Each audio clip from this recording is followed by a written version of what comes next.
Hi, I'm Jonathan McDonald from Potency.world. Education transformation, business transformation, and social mobility transformation all in one big project.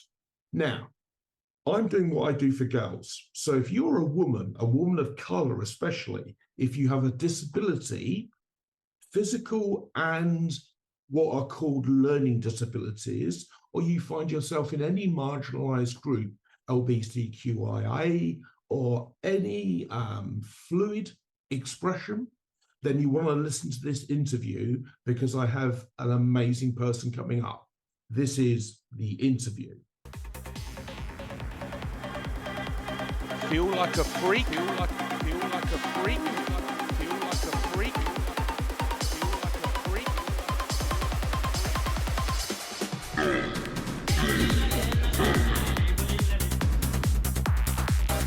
And you will once again be fighting for our freedom, not from tyranny, oppression, or persecution, but from annihilation. We're fighting for our right to live, exist. One voice, we will not go quietly into the night.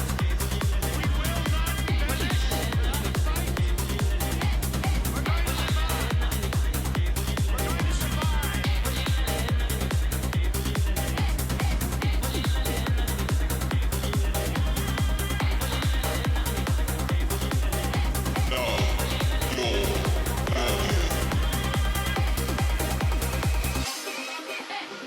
I give you the amazing Sabrina Shadie. Sabrina, how are you doing? I'm really well, thank you, Jonathan.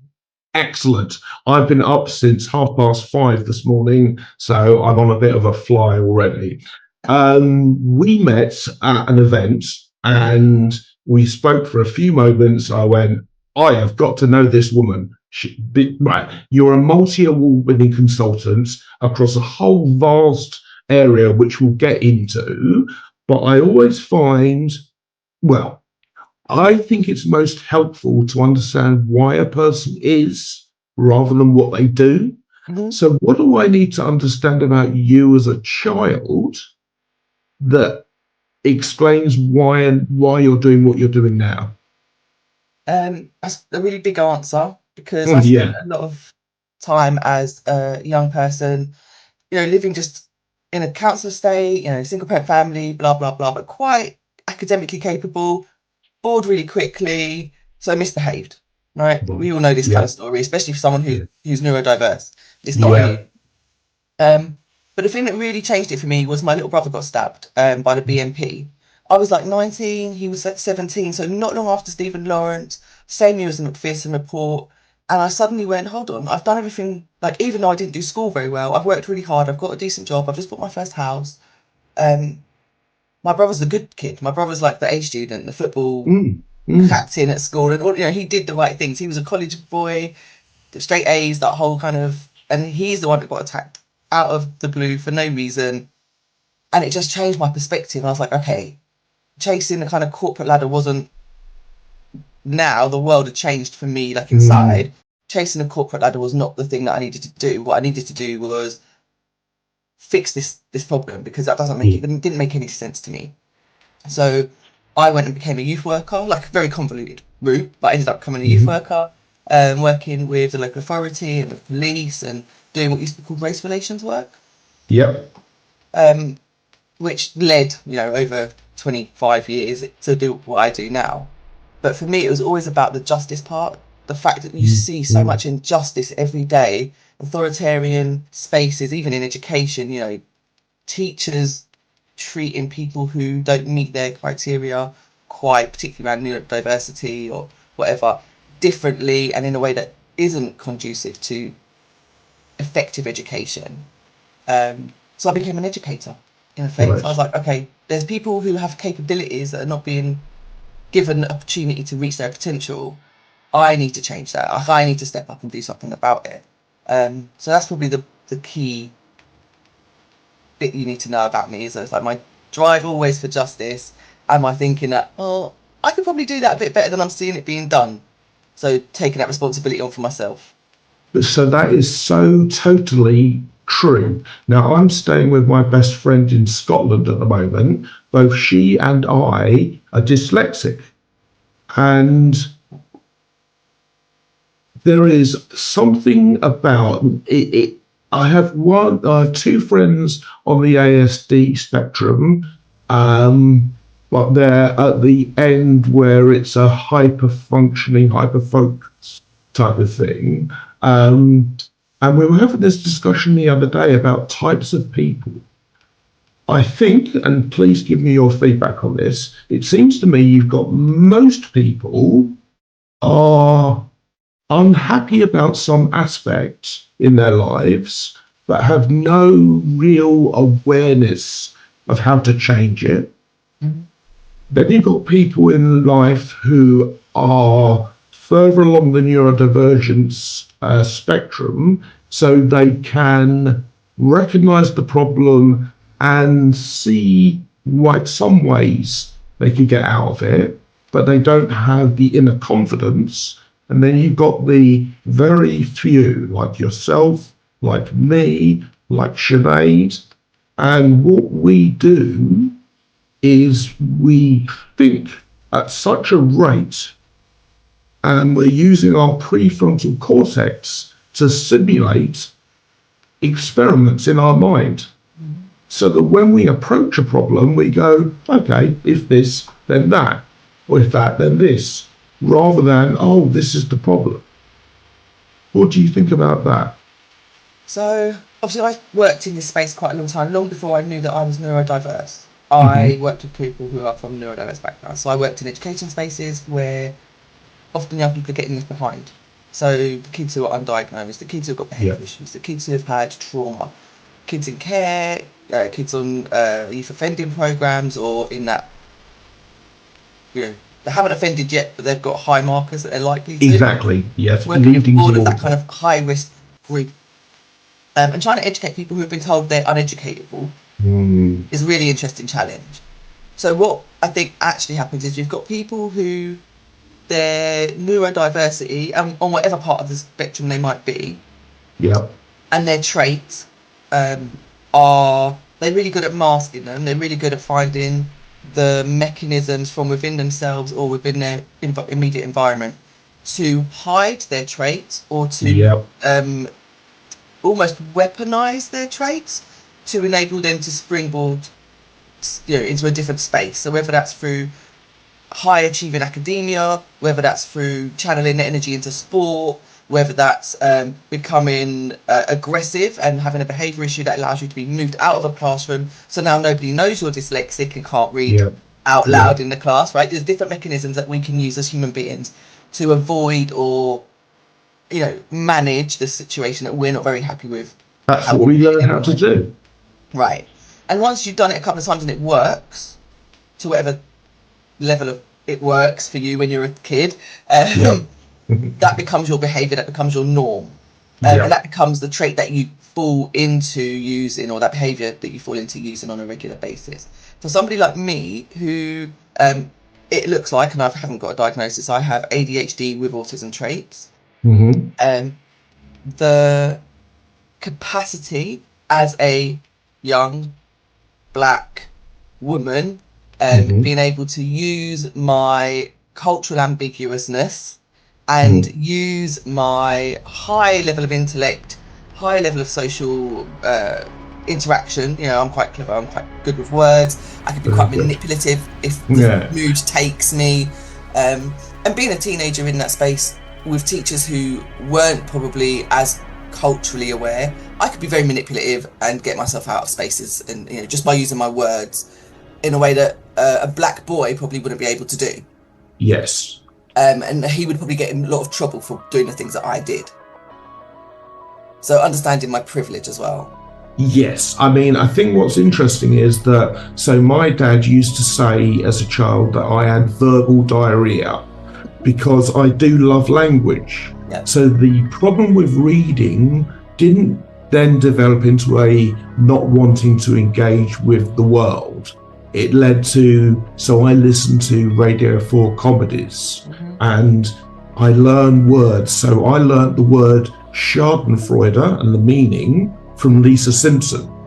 I learnt the word mawkish, which means overly sentimental, from Richard Herring. And I learned these words and I go, wow, that's a really good word. I'm not personally diagnosed, but yeah, the same thing. You put in so I was deemed stupid because I couldn't string them together. So put in the low set, and then you're written off. Now, interestingly, well, I say it's interesting. Tell me if you find this interesting. Growth mindset, which everyone's banging on about, Carol Dweck and their experiments. Yeah.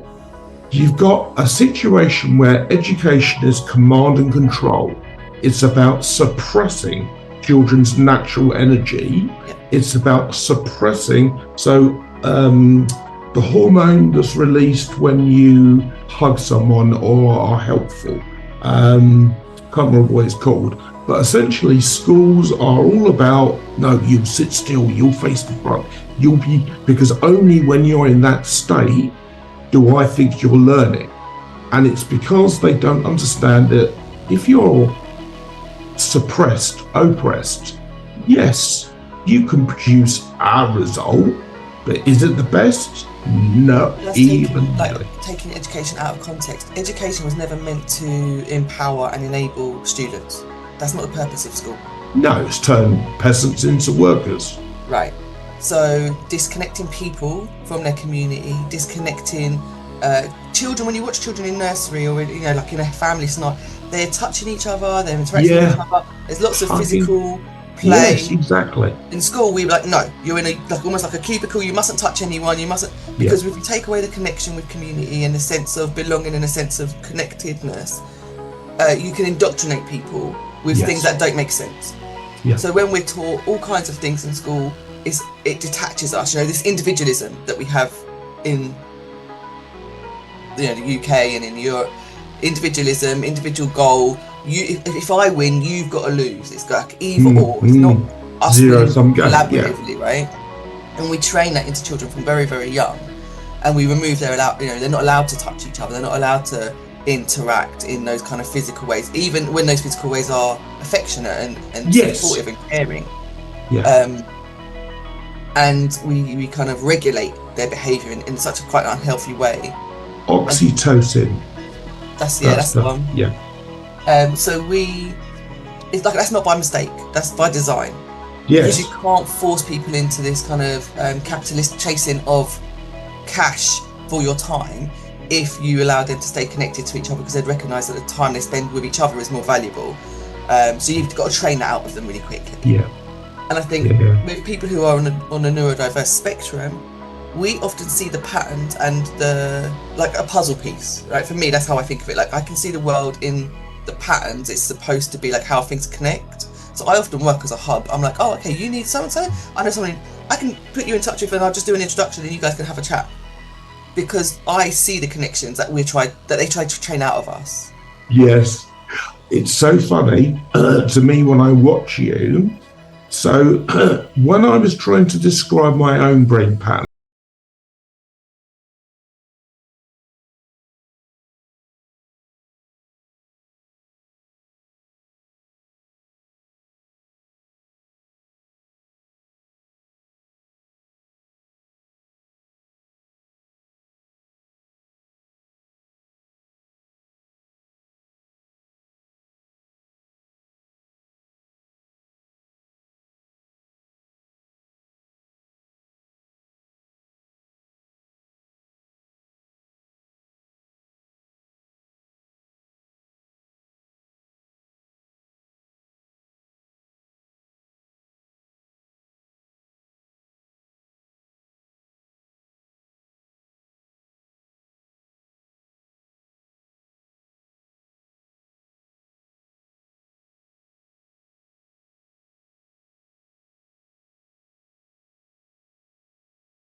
and I can't understand why. I Can don't. you? Yeah, I mean, I wouldn't comment on the current education system because I'm not part of it anymore, and I haven't got enough experience of it. Like my kids are all grown up, so I'm not even experiencing it secondhand. Right. I do not believe that people go into education because they want to do harm. I don't believe that at all. Because why would you? Money's No. rubbish. But I do not feel that we equip people well enough to do a good job of education because people are on such a big spectrum. So my experience of education was actually I was very capable. I went to before I hit nursery school, I could read and write to a basic degree. I could write my name and address, and I could do some very basic numbers. Wow.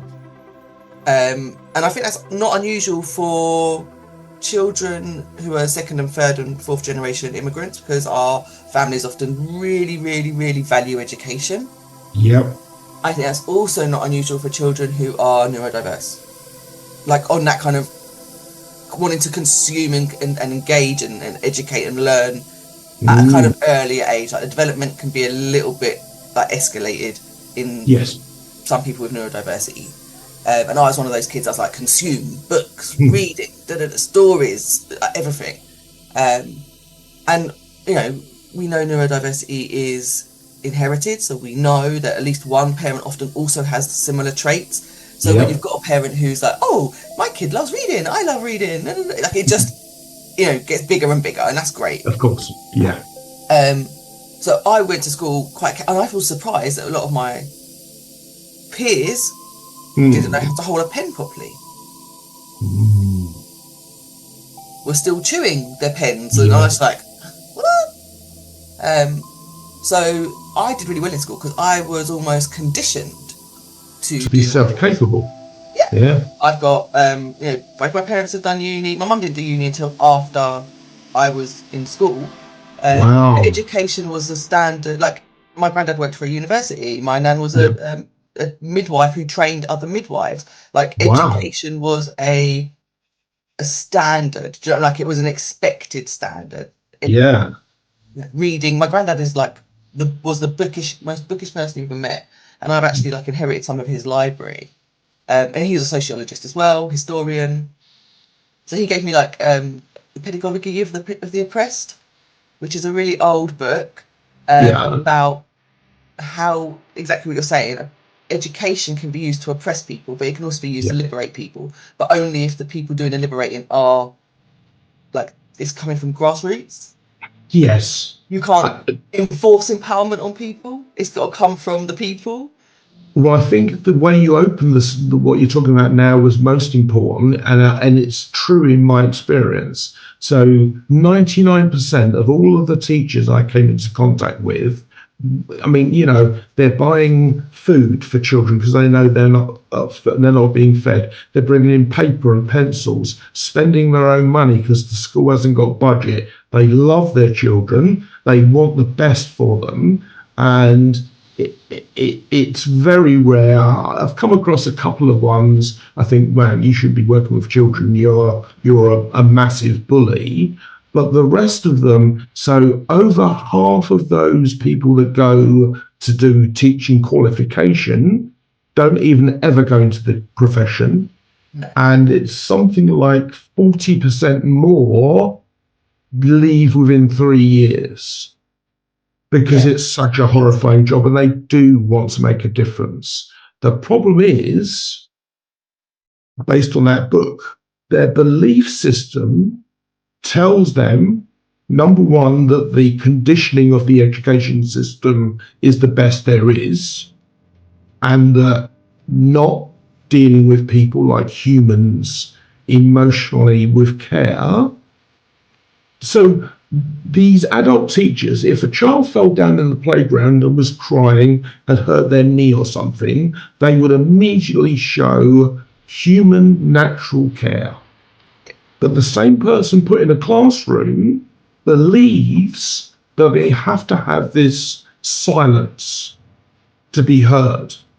You and I were talking before we recorded. As visual thinkers, we tend to look up a lot because when we look up, we're in these worlds we imagine. But that for a teacher goes, oh, you're not looking at me. Yeah. So it is it's I think I was getting trouble most was Yeah. daydreaming yeah, rather than them understanding that I'm drawing a picture of what you're describing to me in my. exactly. If you've watched Hannibal, you know, like the memory palaces Yeah, that he talks about, where you can build the entire like Minecraft world narrative. inside your Yeah. head. So when a teacher's telling you the thing, I'm looking up here, not because I'm distracted, but because I'm building what you're describing to me, and then I'll be, what was I just saying? And it's like, well, you were just yeah. saying such and such. Like, why are you shouting at me? And it didn't make sense to me why somebody would be so angry when I'm Yes. just sat there listening intently. You know, like, I'm so engaged. I've got an entire picture of what you've just described in a 3D version in my head. Now, I would It's not say, and I struggle with this, 7 or 8 year old. I don't think we do see in 3D. I think, It's more like 4 or 5, isn't it? Quite often. well, so I don't have to know what the back of something looks like to create an impression of what might be there. Yeah. It's the same above, below, in fact, round, through, and you're quite right. So if someone tells me a joke, I'm building the joke in as a story narrative. So I'll give you an example. People watching this video, I apologise in advance for this, and in no way take this as representative of the call. Bloke goes into a bar.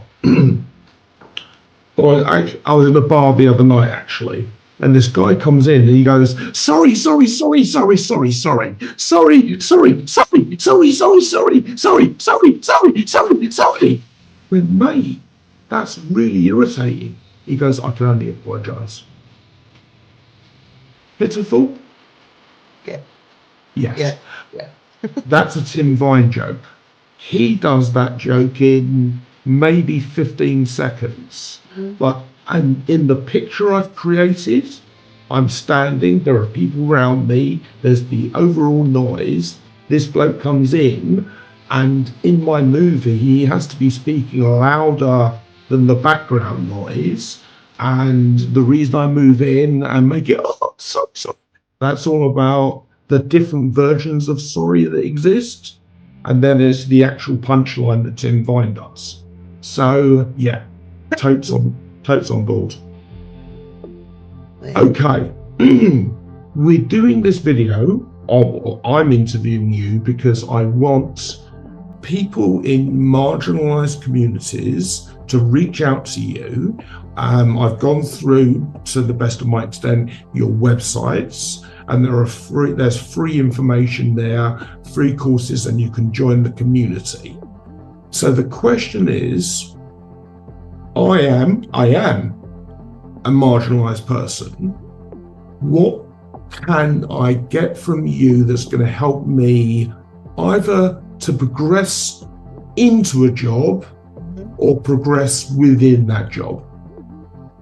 So I'm not a recruiter. I don't help people necessarily get jobs. My job or my role between the DeRose business, which is a consultancy, and DeRose Academy, which is an education space, is really to provide people and equip them with the skills and confidence to do whatever they're trying to do in that professional space, right? So we've got loads of training. Some of it's free. We try to make skills-based learning that people can really apply in a practical sense straight into the role, straight into where they are, like just plug and play kind of.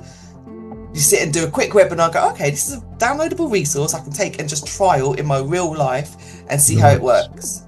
Nice. Because people, like, everything's behind paywalls and then it's not accessible anymore. And if it's not accessible, then it's not the thing that we are trying to achieve. So obviously some of it is paid for, but a lot of it we try to provide some content for free for people or for low prices, you know, like affordable prices, under £100. Yes. The training that is behind paywalls is usually because it's CPD certified and because we have to pay for the certification process. So obviously we have to make our money back. We also provide coaching and mentoring and community spaces. So we provide something like 5 or 6 calls a month, which are free. open to community members for different topics. We have different calls for different topics, or different Nice. groups. So one's for businesses, one's for professionals, one's for people who work in diversity space specifically, one's for Black women specifically. So we have all these different free calls, which are coaching and mentoring focused, to really address some of the isolation that people feel in those spaces when you're maybe culturally, or in terms of gender, or in terms of your LGBTQ plus community identity, maybe the only person with that experience in the workplace. It can be very challenging to navigate that by yourself. So you don't have to be by yourself. You can come and be part of the community and feel supported and feel engaged and feel equipped and confident to navigate whatever you're navigating, because that's what we do. All of our coaches are qualified, and they're generally registered with a professional body, and we know they're insured and all of that stuff. So we do the due diligence for you. You can also come along and ask specific questions around a problem you might be suffering with, and somebody from the community, hopefully, will be able to give you some tips or resources, or just support, so that you're not managing it on your own. The community is really friendly. The community is made up of people from across different walks of life, different professions. So it's engaging in that way.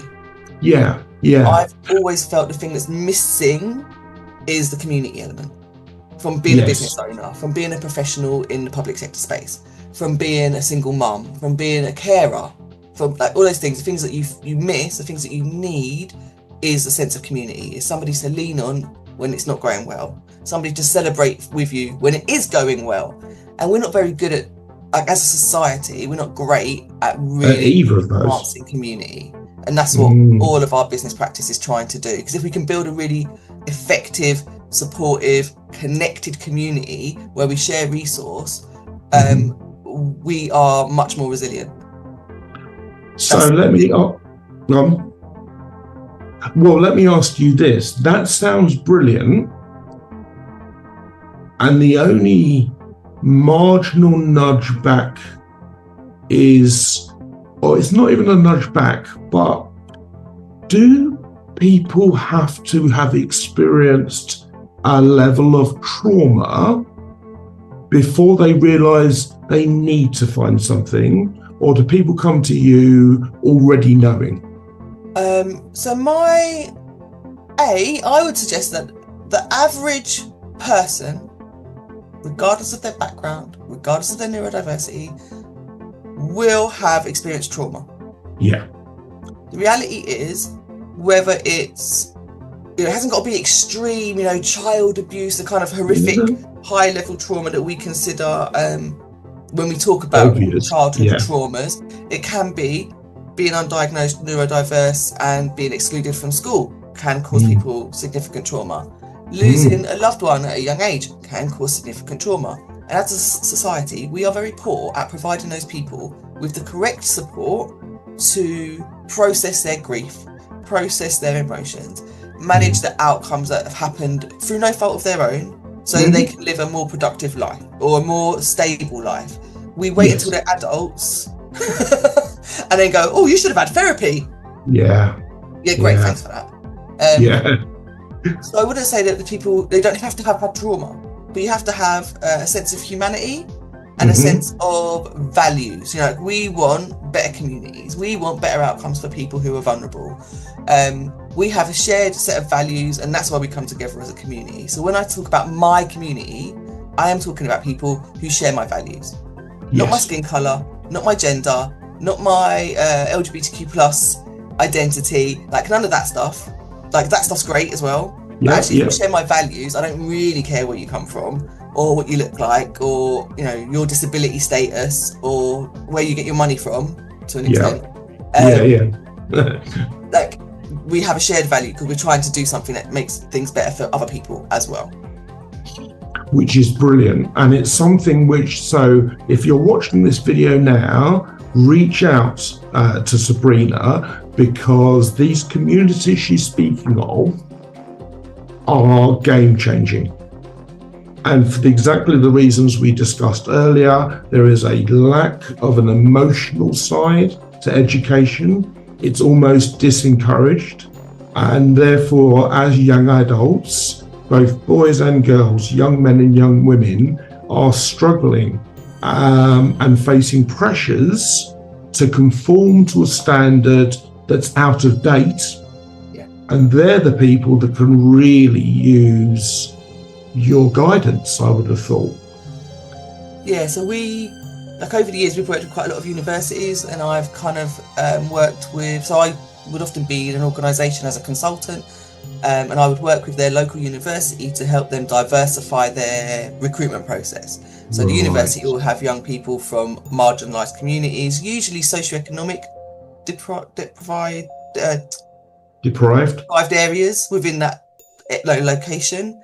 We would work with the university and the employer, which I was consulting for, to put a pathway, a fast track pathway for underserved young people to get into this specific area of industry.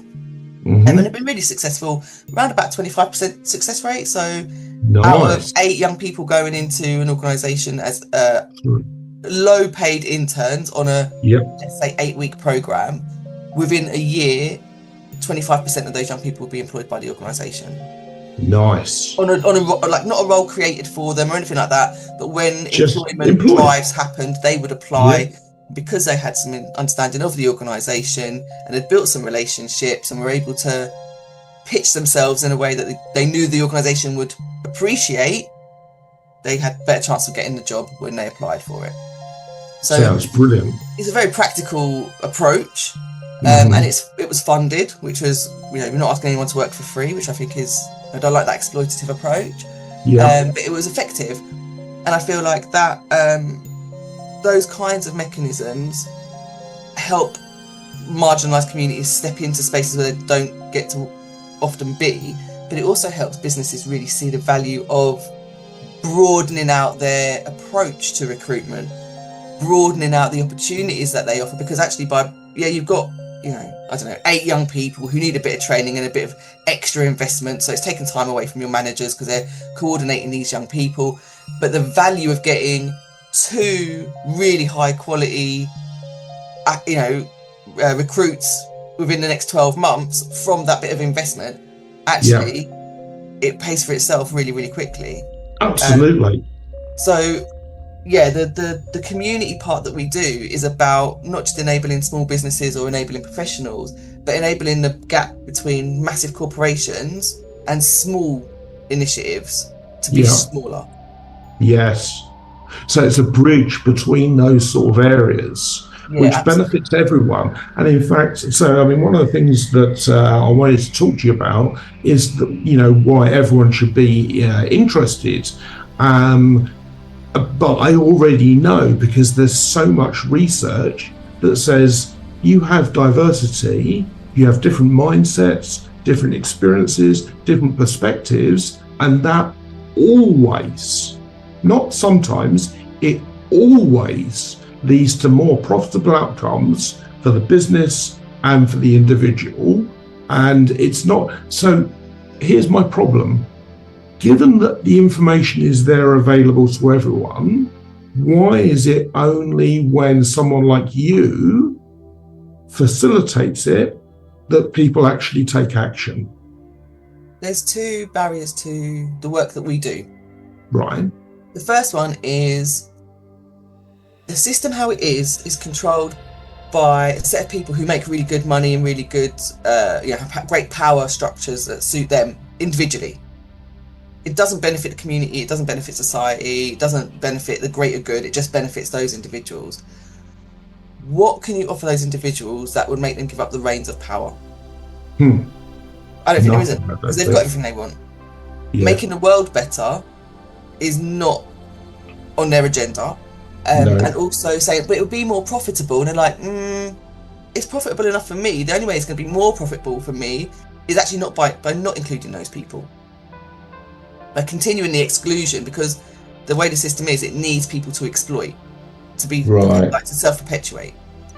The model that we're talking about is about, group ownership, community-led, lots of accountability, lots of governance that ensures that extractive business mechanisms are not being used against communities. So things like, the water companies putting all of that rubbish into the like, water system, and then the impact on that on communities, and the impact on the environment, and there's no accountability, and there's no reparations, there's no funding to fix that problem, and there's no accountability or repercussions for the individuals who made those decisions being held to account either, right? No. That system is really, really damaging. But the people who have made loads of money for the last 10 plus years from extracting the profit from from that business model would have no interest in changing the system because it benefits them. So we have to do it.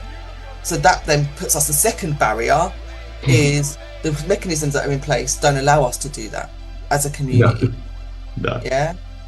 So then we need to look at how can we step into spaces where we can change those mechanisms and move towards the community-led decision making. So one of the projects that we're doing currently is about governance and training everyday people, you know, you and I, parents, you know, auntie, whoever, out for the community, to use their expertise as a teacher, as a community worker, as a person who works in ASDA, whatever, go into governance roles. What is governance? So to go in to look for opportunities to work in the community by being a trustee of a local charity. Okay. For public sector appointments roles. So you will find NHS has lots of like non-executive directors. You have to be someone local. You have to be somebody with the right kind of knowledge and background in terms of like understanding what governance looks like. And you need to have some kind of, you know, professional experience that is relevant to how the NHS functions, whether that's HR, whatever. There's lots of different spaces. Most public sectors organisations have public representation. So people from the local space represented on boards and on committees. People don't know that. Your local school has school governors. Anyone can apply to be a school governor. You don't have to have children in the school. You just need to be local. Right. Yes, I've come across a lot of... Right, okay. So it's kind of like a holding businesses to account kind of role. Right. So you get to sit in a decision-making space of that local project, whatever that is, whether that's a school, a charity, service, whatever it is, service, whatever, and you help them make decisions that represent the needs of the community. Now, somebody like you on a school board would automatically start benefiting young people who have similar backgrounds to you. So young boys, young mixed race boys, young boys from other ethnic minorities, young boys who have neurodiversity, like all of those lived experiences that you have, you would be able to advocate for in that space to make sure decisions didn't adversely affect young people who had a similar background to you. Not because you're specifically trained to do that, but because you naturally because you're lived experience. For people who have similar lived experience to you. So by diversifying those governance spaces, we automatically improve services. Yes. So, is the governance part of the governance free, or is that the CIP? So it is CPD certified. We wanted to give people certification to evidence their learning. So when they apply for a role, they can point to the fact that they've done training on a specific subject and they know what governance is and what it looks like. We're going to be running events. So we're going to have a 4-day conference. We've got obviously a paid ticket. We're going to give you lunch and all that good stuff. We've got local speakers who are going to discuss their journey. So people from everyday backgrounds discussing their journey into governance. We've got people who are counsellors.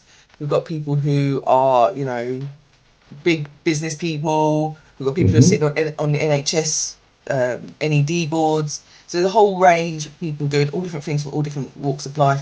People working in charities, you know, trustees of charities. So there's a big range. And the event we're looking to subsidise. We put funding bids in currently to subsidise tickets for people who are the most marginalised. So people who are claiming PIT, young people who are students and have like, you know, full-time education. So there's a number of concessionary tickets that we've tried to ring fence. We're just waiting for confirmation of the funding for that, so that we can give away free tickets to the most, you know, underserved individuals Wow. Yeah. So it's a Now, big this project. video is going to exist after the event goes on, but it will be available before. So when is this event? The event's supposed to be in September. We're waiting for confirmation on the date.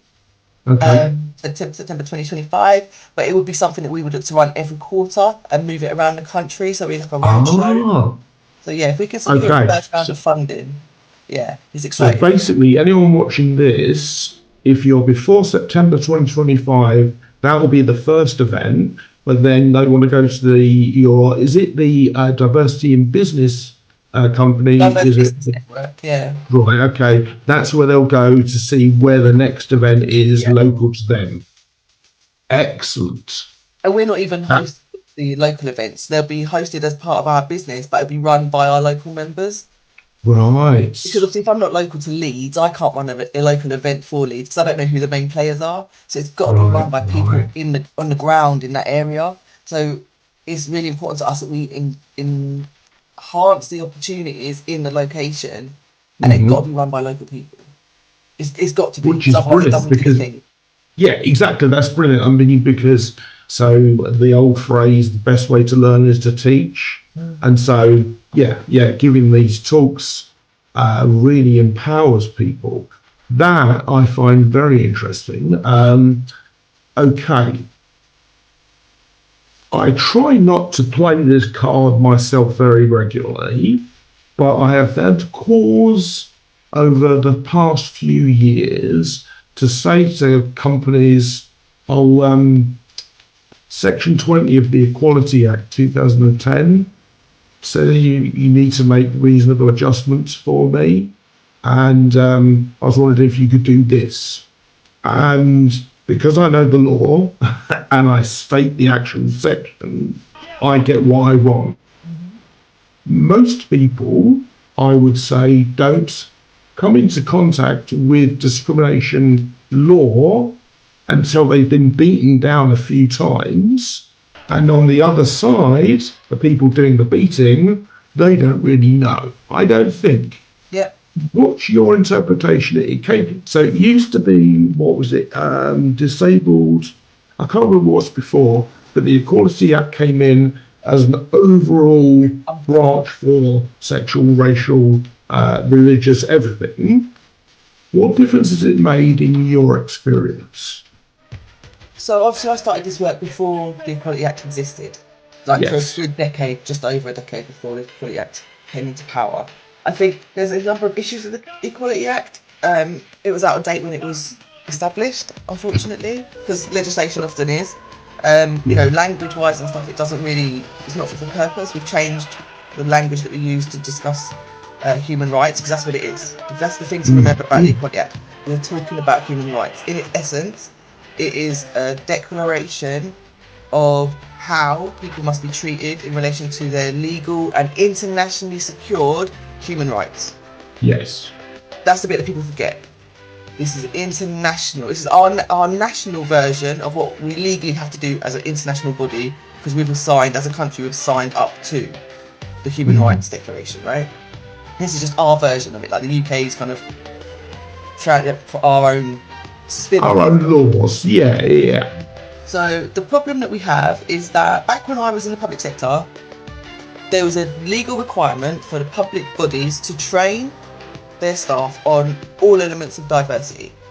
So we had legal obligation, and you had to do your training year on year, and if you didn't, your pay increment could be held back. Yeah. So you haven't Okay. completed your legal obligation as an employee to update your training. Same as with your health and safety, same as with your fire awareness and all of that other. This is mandatory. You can't get away with not doing it. You can't delay it. It's got to be done. And that was a requirement, particularly in the public sector, because there's a higher level of equality duty in that space. However, that's kind of gone now. The implementation elements of the Equality Act have kind of, under the last government, been watered down and diluted. Yes. Yeah, so there's less actionable, like if they fail to do the thing, there's no actual mechanism to action that. What we're seeing is I don't know if people are aware, like Sussex University, they've just got absolutely smashed at court for not using their equality impact assessment tool properly. So they had the Really? mechanisms in place and they weren't using them. And the Equality Act was used to then say, well, you knew you should have been doing A, B, and C. You've got this mechanism in place to do it, and you still didn't do it. And when you did do it, you did it badly. That is active discrimination because you know Yes. what it should look like and you're not doing it.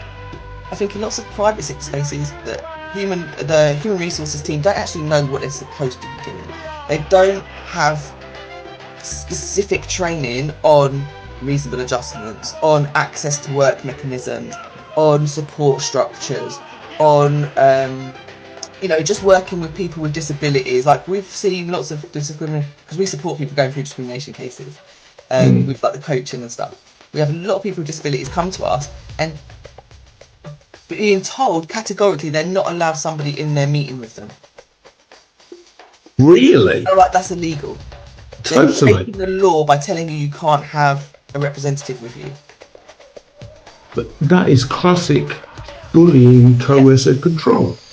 I think especially when you've told them that you're neurodiverse and you can't necessarily process what's being told to you. So sometimes you need a third party to check your understanding as you go through the process to say, do you recognise that what's just been said is this, and they want you to agree to this and this and this. Is that, rather than just throwing loads of stuff at people because they can't always process it in the time fashion. Yeah. And that's a reasonable adjustment. Like in itself, that's a reasonable adjustment. Having someone check in throughout the meeting that you comprehend. Exactly. But like lots of spaces, HR person or the managers, just an average everyday manager has not been trained in supporting people with different levels of needs or different levels of communication style. Or we've got one person who's been told that their request for reasonable adjustments, which is that every meeting is followed by an email from the line manager clearly detailing the actions that they are expecting their member of staff to now complete. They were told that that's unacceptable and that's not a reasonable adjustment. That's a lack of that's them showing a lack of comprehension. Holy shit. And I was like, wow, that's a neurodiversity. Like, I want to confirm I want you to confirm to me what it is you expect me to do from the meeting we just had. Yeah. Like, I don't think that's unreasonable. And actually, again, coming from a public sector space, that's standard operating practice. Exactly. I was going to say, I was working in the private sector and you absolutely confirmed everything by email. Yeah. To be fair, the reason we were trained to do it was to cover our own backsides. So when someone doesn't want to do it, it's quite telling. Because if I had a meeting with you and I said, oh, Jonathan, I really need you to do these 3 tasks for me by Friday. Yeah. And I didn't follow it up by email and they weren't done by Friday. And I say, well, you didn't do the things by Friday. And you're like, well, when did you ask me? And I say, in the meeting on Monday. You go, well, I haven't got any notes anywhere, Sabrina. Yeah. What can I do? I can't do anything. Whereas if I email you saying, oh, hi, Jonathan, further to our meeting earlier today, can you please complete these 3 actions by Friday? Then, if you do them, awesome. If you haven't done them, I can say, well, do you remember, I showed you I can show you the email that I sent. Yeah. Did you not receive it? We can have a conversation. But where organisations refuse to follow good practice, and because that gives them then there's no accountability, there's nothing to hold them account to because there's no evidence. And we see that a lot, particularly with people who are neurodiverse and also intersecting black, also intersecting female, also intersecting parent carer, like all of those other traits. And we're seeing it more and more. I feel like there's a lack of real understanding. So I still in my heart don't believe people are malicious in the behaviour. I believe accidental. It's understanding, and I feel it's a fear of getting it wrong. So rather than not do anything, like almost being so fearful of wrong action, you get backtrack into it, complete inaction. Wow. Which is almost still action for me, but action in the wrong direction, if you know what I mean. Yeah. Like withdrawing and denying people access to something is just as bad as actively abusing and harassing them in a lot of cases. And I think we can see the example of that with the trans community. Like people won't leave the trans community alone to just exist. They're wanting to regulate their bodies, regulate their access to healthcare, regulate their access to bathrooms. And it's just the weirdest kind of obsession with less than 1% of the community of our entire society. Totally. Okay, I've got to bring a couple of things in now. The first was I was watching an interview with you did before, where you said you went into quotas, which I agree with as well, except for, and this is the nudge back. So it's Malcolm Gladwell's book Blink, and it's about I think it's the New York Orchestra in the 70s. And they said, oh no, we're totally equal. There just aren't many women that want to go into orchestras. We've got a meritocracy-based process. And you get into one of these big orchestras and it's for life. Anyway, so around about 1982, I think it was, they introduced blind auditions. So the performers were literally behind the curtain. And over the next 10 years, it went from 2% female representation to something like 48%. Because actually, once you take away the ability to be prejudicial, then you go, oh yeah, this person, it does make sense. So that was 50 years ago. And we're still going around the same thing. Yeah. So part of the issue in what you're going to ask, quotas don't work because we can manipulate data, and quotas are detrimental to the practice that you're talking about, like the blind auditioning. If you set a quota of how many women you've got to have, it misses. You're not selecting. Yeah. What we need to do is move away from normalization of white cis male as the marker of merit. So I'm way overqualified. Way overqualified because I love learning, right? So I do it as a hobby because I'm that kind of. It's fun, isn't it? Yeah. That's who I am, and I'm good with it. But I'm so overqualified that I can struggle to get work because in the corporate space, it's assumed that I'm overcompensating for something, or that I'm going to be a know-it-all, or too bossy, or like lots of assumptions. A threat. Yeah. Whereas if I was a white male with all those accolades, they'd be like, oh, he's going to be a brilliant leader. Yeah. I'm just going to be a bossy, annoying girl, right? Which is probably also true. Like, I'm not going to pretend. Well, but it's seen differently. Do you know what I mean? It's like perceived differently. When we take the mask off completely and we take all of the identifying factors out, and you just have like a list of qualifications and the experience and the skills without being able to identify anything else about the person, get very different outcomes. Yeah. Very different outcomes. And until we can get into a situation where that is the normal practice, where we rate people based on their actual experience and not based on their address. I mean, my first job, I was told that if my manager had known where I grew up rather than where I lived, I would never have got the job.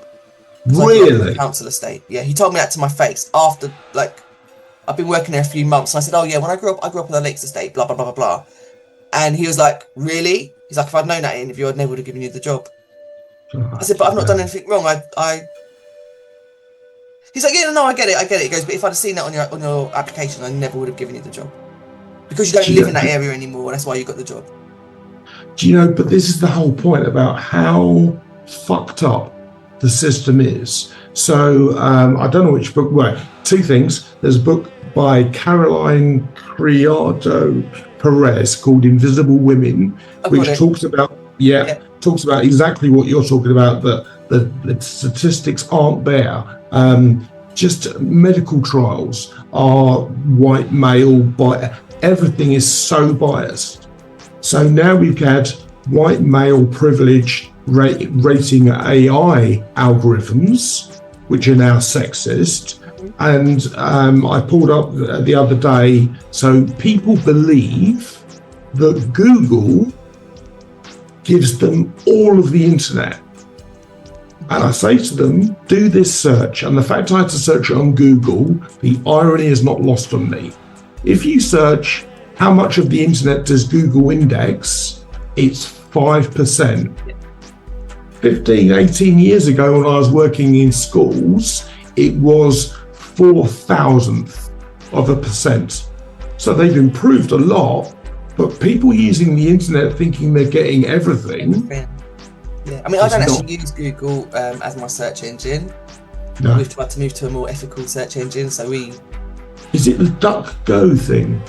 we use Ecosta, which is a tree planting.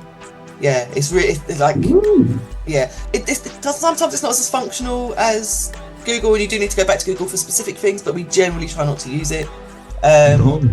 But the whole AI thing, like I've been aware of it for quite a long time, like the biased coding. There's quite a few people on the internet who you can follow who are doing amazing work in this space. Okay. Particularly around women being represented, and they come from like tech backgrounds, so they've worked for Google, they've worked with, I don't know, MIT or whatever around these issues. So there's a book called Unmasking AI by Okay. Dr. Joy Bola Amwini. That's like her last name. Right. You could like search her on like What's it LinkedIn or called whatever. again? What's the The book book's called title? Unmasking AI. Unmasking AI. Yeah. She's an American lady, and she did she's done like loads of stuff around this, and there's like a women's group around that kind of moving away from male coding, male, like everything being that sort of gender bias. But as a black woman, she's kind of she's done a lot of work in this space. Absolutely brilliant. I've been following her for a few years, so that's a good place to start around Right. the Well, AI stuff. I'm gonna add that to my pile of books. I've got 23 books to read. In the waiting I to bought read list. 3. Yeah. I bought 3 with me. I'm basically on holiday for this week. Yeah, I lots thought, of right, I'll books try and get through 3. everywhere. Right. So, I can't remember which book this was in, but basically, black people in America have the same bias about blacks being associated with crime that white people do. Yeah. If you point out to a woman doing a maths test that girls don't like maths, she'll do better.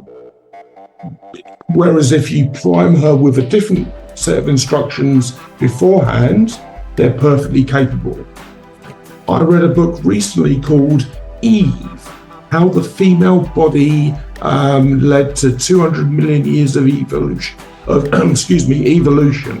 And in that book, it talks about the fact that, I've lost my train of thought. Okay, I'll come back to that book. I had some friends over from America recently, and not staying with me, but I met up with them now. They're both women, they're both white women. They're proper Trump, yeehaw, MAGA maniacs. And we're in the car, and he'd been in power 80 or so days at that point. And so we were chatting and going, right, we have different starting points on that, but I'm quite happy to chat to you. And so I thought I'd test them both just a little bit. So I said, because in the USA, basically Trump and all the male-led companies are pushing back against DEI or EDI because, well, I don't know why, because they're threatened basically. And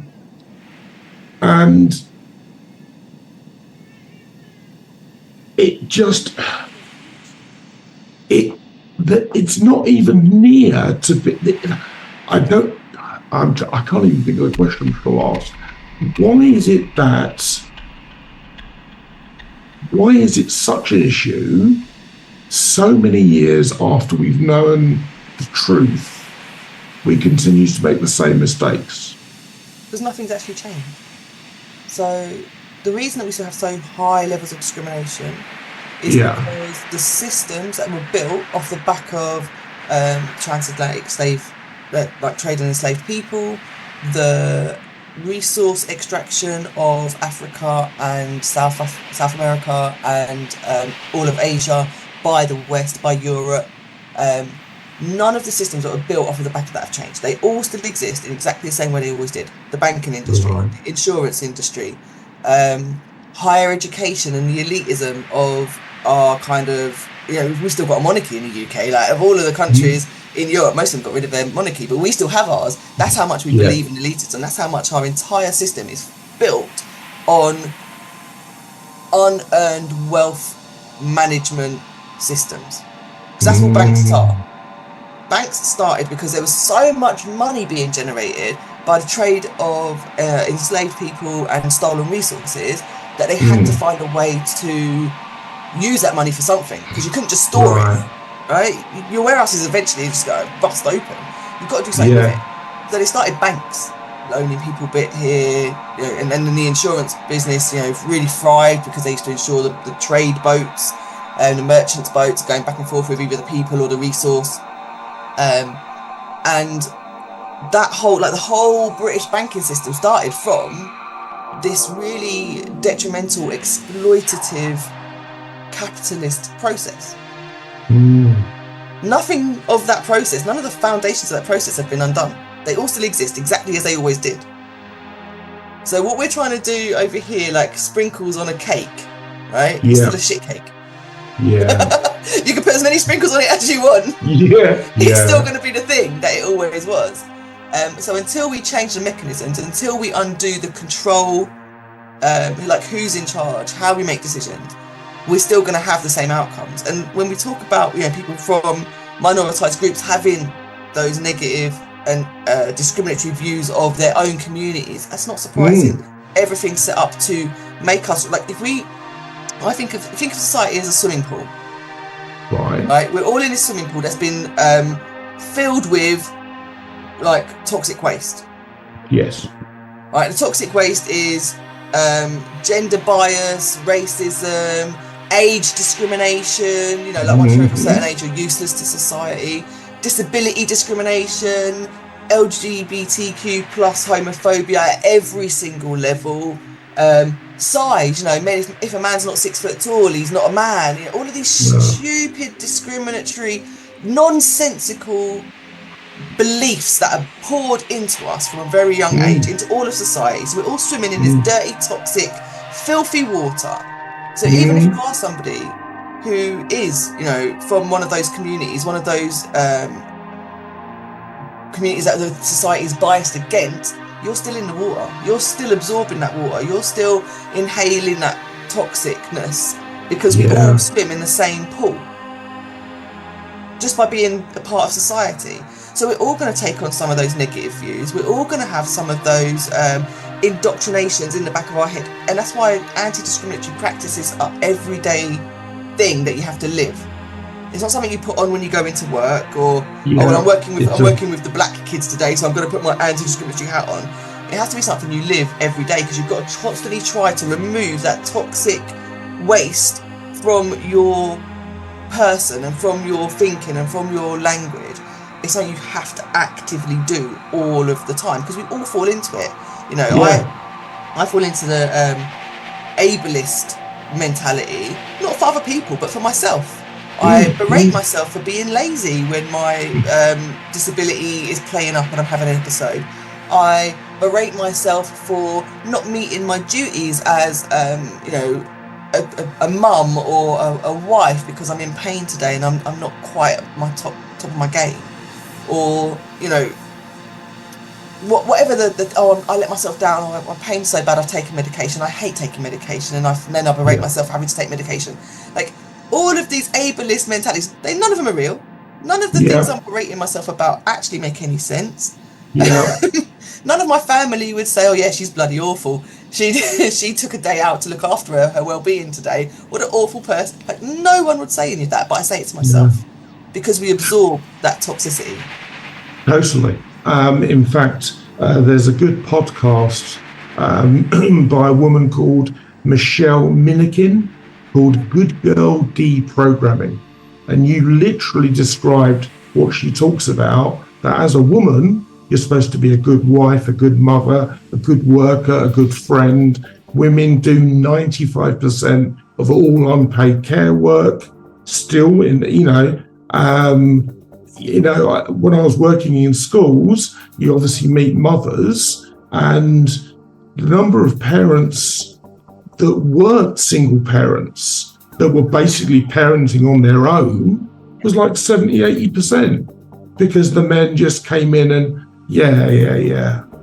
So these two friends of mine from America, I said, oh, what do you think about pushing back against EDI?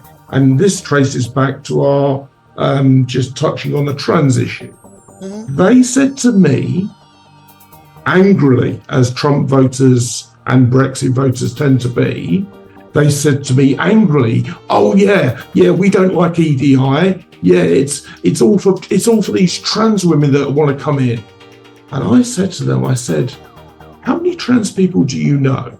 I know one. I'm in a block of flats, 200 flats, transitioning from a girl to a boy, not the medical or hormone stuff yet, but just her identity went from whatever her name was to Terry, which is, and I'm like, okay, number one, I have no problem calling you what you want to be called. Why would I? Because that's the thing about this toxicity. For whatever reason, people in charge, well, we know the reason, keep us separated, fighting amongst ourselves, they maintain their position of power. So I do know. But that was just appalling. And they're white women. And I said to them, I said, I thought the E was for equality. And they go, no, not for white women. So that is the extent to which their belief systems have been absolutely hijacked. But the evidence shows actually they benefit the most from EDI Of course. progress. They're the first, so the people who, it's proximity to power. When you think about society in general as proximity to power, as like I would draw it on like on a page as like a target, you know, like with arrows and that, like little circle in the middle, going out lots of different layers, right? Yeah. In the center is the white male dominant culture with all the power, like in the central point. As you move out, you've got like white women, and you can move out and you can say, okay, white LGBTQ plus, okay, black males, black women, like LGBTQ plus. And then you've got disabled people, like, and you're getting further and further out to the margins. Closer you are to that power, that central power block, the more privilege you have and the more opportunity you have. So that when we put equality markers in and equality processes in, the people closest to the centre start seeing the benefits first, right? And the people on the margins might see a little sprinkling of benefits, but not huge, just a little bit. No. Yeah. So then the people in the middle, closest to the power, suddenly look around and go, oh, hold on a minute. I'm not benefiting anymore from this thing because now it's normal, right? We've normalised it. Women getting opportunities has become normal. But why are you giving it to them? Why are you letting them get the opportunities? Like, no. That's not fair because now I'm not. No one took your opportunities away. Your opportunities are still exactly where they always were. Exactly. For the last 20 years. What's happened is now other people are getting the space as well and they don't want that. I always find it very odd, the kind of women who don't want trans women in spaces. I spent a lot of time in communities where, you know, higher proportion of trans and queer people, being somebody who considers themselves queer. So I'm married to a man, but I consider myself as pansexual, where I choose the person based on the energy that we share, right? Yeah. Is that what it means? Oh, right, same here then. Yes, and I think most people are. I think the majority of humanity, if you took the heterosexual normality out of the way we're brought up, you would choose the person who makes you feel like you are their universe, right? That's what we all want to feel. Well, it doesn't matter what package that person comes in. Whether we're talking about ethnicity, whether we're talking about physical disability, whether we're talking about but none of that stuff matters if the person makes you feel like you are the world. Yeah. So if we can step away from what these normative, diversionary social constructs and just make our choices based on humanity, I think we actually get better outcomes. So I think you're probably, I've never suffered any kind of attack in a bathroom space, be it from another woman or somebody who would be identified as a trans woman. right? For Yeah. me, just another woman. That's how I would Yeah. identify Yeah. it. I've not felt unsafe in those spaces. I've never felt unsafe in any queer spaces, except when I've been approached by like heterosexual males in those spaces. Yes. Yeah. Right? I've been cornered by a trans person in a club who wanted to tell me how lovely my shoes were. Like there was nothing threatening in it, and they cornered me because they were like, no, I don't mean cornered in it wasn't like a physically threatening So they way. could speak to you. Yeah. So Yeah. so we could have a conversation. 2 hours later, my friends came to look for me because they're like, "Where have you been?" I'm like, "Oh, me and my girl were just talking about shoes and fashion and nails and da da da." And it was a really nice conversation, and we got into it. We were there for like a couple of hours without even realizing. Mm. So I've never felt in those spaces to be unsafe. I was at a rave about a week ago, and they had unisex bathrooms. So it was two spaces with one had urinals and cubicles, one just had cubicles, but they were both Yep. open to everybody to use. Yep. Well, I think that is the safest version of bathrooms because everybody's watching, everybody's there, Yes. eyes on. No one's going to get away with anything because there's nothing behind the scenes or hidden or sneak or like you're not going to get away with that because there's too No, many eyes on. And I was like, this is just a sensible solution. I agree. So, oh man.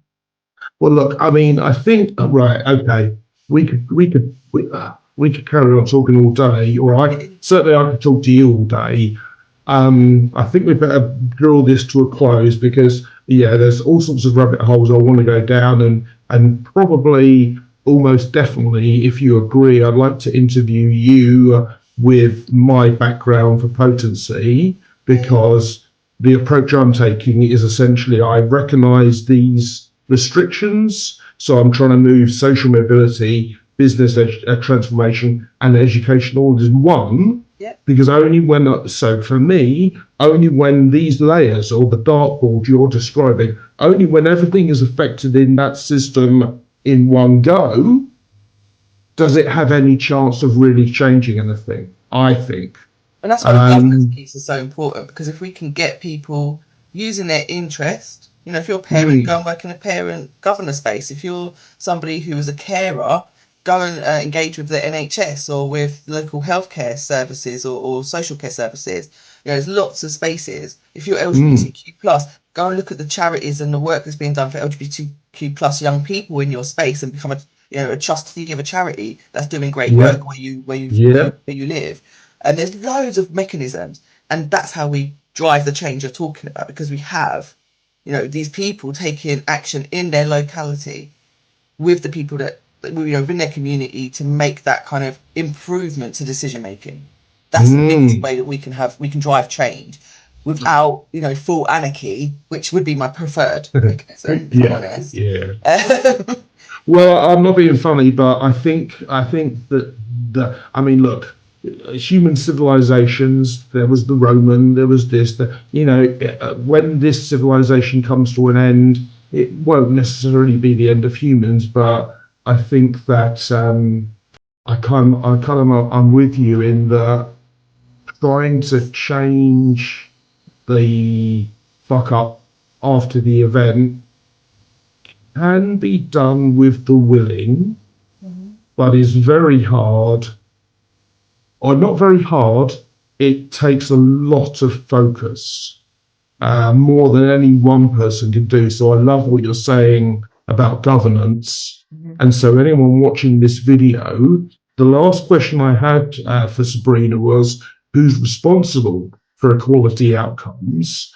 And I think what she said about this, you going out and engaging, being an advocate, being on the board of a charity, being a trustee, is part of that. What else is important, Sabrina? I think Who reality is responsible?